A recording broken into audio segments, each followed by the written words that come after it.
Madam President, terrorist violence against civilians in Israel has been accelerating in recent years, which amounting to what is now called the silent intifada, term meaning violent uprising. Perhaps it's called silent because we're not paying enough attention to the atrocities that are currently taking place in Israel. The first intifada lasted from December 1987 to 1993. The second from 2000 to 2005. This third uprising, the so-called silent intifada, began in Jerusalem in 2014. Last year, the latest intifada was characterized with a new name, knife intifada. Earlier, we witnessed media accounts of Palestinian terrorists slaughtering Israelis and others, including American citizens, by blowing up restaurants or school buses or using automatic weapons. Breaking news on CNN or Fox or whatever we were watching showed us the scenes of body parts, pools of blood in the street, ambulances with sirens screaming, rushing to the nearest hospital or aid station with mutilated and badly injured victims of these attacks. Lately, though, the weapons of choice seem to be increasingly the knife or the primitive axe. In some ways, apparently, the Palestinians think that the direct face-to-face bloody slaughter of a teenager or a grandmother by a knife-wielding thug makes it even more personal and horrifying. Americans may know through recent media reports of this wave of violence, injecting new poison in the region. They might know about that. But what they don't know, most of them, I think, is that Americans, taxpayers, are supporting that with their tax dollars. Let me repeat that. While we may be aware of some of what is going on in Israel through this knife intifada, through the continued horrors of what is taking place there and the murders that are taking place, what Americans don't seem to know, in fact, what many of us have now learned, is that their tax dollars are supporting this effort. Since 1998, the Palestinian Authority has been encouraging such attacks by honoring and supporting Palestinian terrorists serving criminal sentences in Israeli prisons and rewarding the families of those who were martyred by their own violent acts. Since then, the system of payments has been formalized and expanded by President Abbas in presidential directives. Palestinian terrorist prisoners are regarded by the Palestinian Authority as patriotic martyrs, fighters, as heroes, and actually as employees of the government of the Palestinian Authority. While in prison for their crimes, they and their families are paid premium salaries and given extra benefits as rewards for their service being a criminal act, an assault, and even a murder. Interesting they use that word. Under release from custody, the terrorists then become civil service employees, and shockingly, monthly salaries for both incarcerated and released prisoners are on a sliding scale, depending on the severity of the crime and the length of the prison sentence. Thus, the more heinous the crime, carrying a longer sentence enables the criminal and his family, to a much higher premium salary. For example, a prisoner or his family with a 5-year sentence receives about $500 a month, whereas a more serious criminal serving a 25-year sentence will receive $2,500 a month, 6 times the average income of the average Palestinian worker. Where else in the world does a prisoner receive such benefits that actually increase with the severity and violence of the crime? Now, in May 2014, Palestinian President Mahmoud Abbas issued a presidential decree that moved this payment system from the PA, Palestinian Authority, to the PLO, the Palestinian Liberation Organization. The openly acknowledged reason for this shift was to sidestep the increasingly critical scrutiny of this payment system by foreign governments, including the United States, who are contributing much of the money that is keeping the Palestinian Authority afloat. In 2014, I co-sponsored, along with Senators Graham and Kirk, an amendment to the fiscal year 2015 appropriations bill providing for the reduction of budgetary support for the PA by an amount the Secretary of State determines is equivalent to the amount expended by the PA as payments for acts of terrorism by individuals who are imprisoned after being fairly tried and convicted for acts of terrorism, and by individuals who died committing acts of terrorism during the previous calendar year. That was something that we worked together on, Senator Kirk, Senator Graham, and I, to try to address this issue. Subsequent annual appropriations legislation continues now to include this provision. But once that prohibition was enacted and became law, PA President Abbas, quote, formally ended the program and transferred that support function to the PLO. By transferring to the PLO the exact amount that had been budgeted by the Palestinian Authority accounts for this prisoner support purpose. In other words, nothing but a shell game.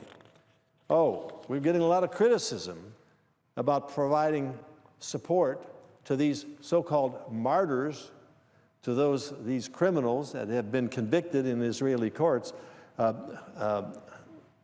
We're getting criticized for doing that. Actually, people telling us it's an incentive to do this. And that's really the sickness of this, is that families benefit by having one member of their family actually go out and commit a crime, and including a murder, getting sentenced to prison for a number of years, and then the family being rewarded, or the criminal being rewarded for that very act. So when the criticism came, and the language which we passed here in the Congress, which enforced this, came, Abbas simply pulled out a shell game and said, I'll just shift the money and the authority over here, designating that the cutoff of aid by the U.S. and other countries now was going to a different authority. Now, the relationship between the two organizations is, while it's complex, it's also very intertwined.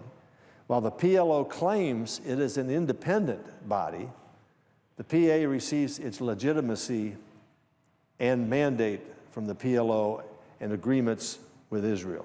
In effect, the PA is subordinate to the PLO.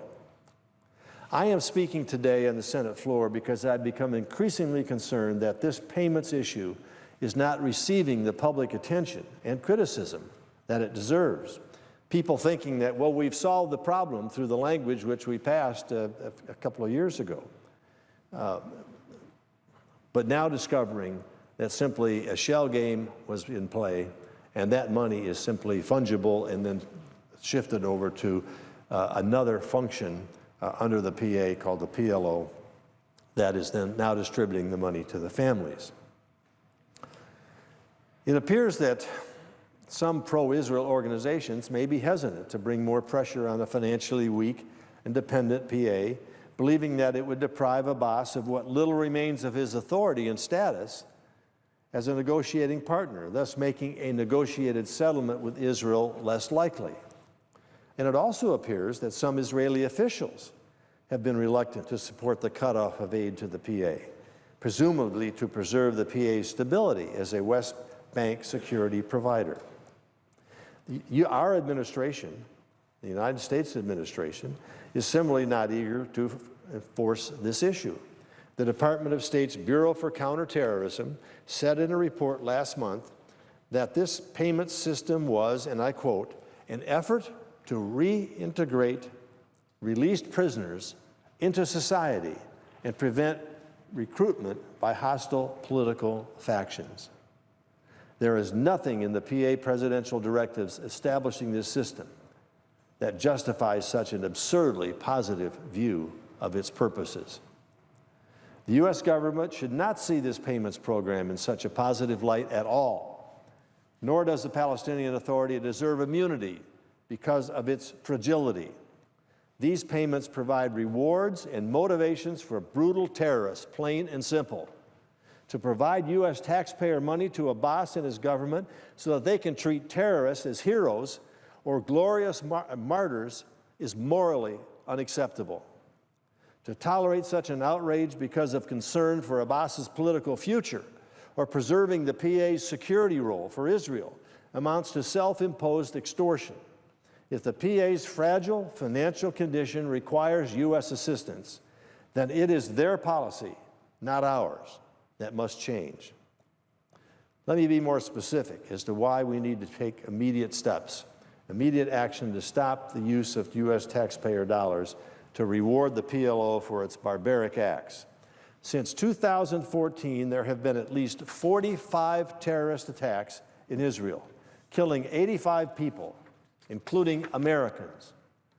Just this past March, Taylor Force, a U.S. Army veteran of Iraq and Afghanistan, was stabbed to death by a Palestinian terrorist in Haifa.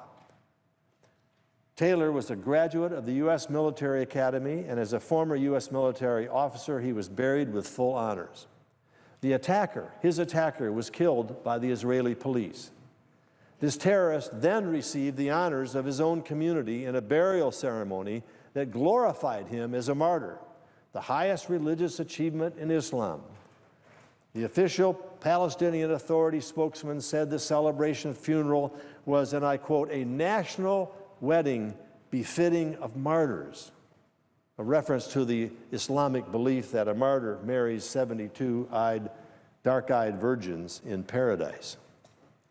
The family that presumably paid for this celebration received substantial rewards from the Palestinian government and now will receive a permanent monthly stipend.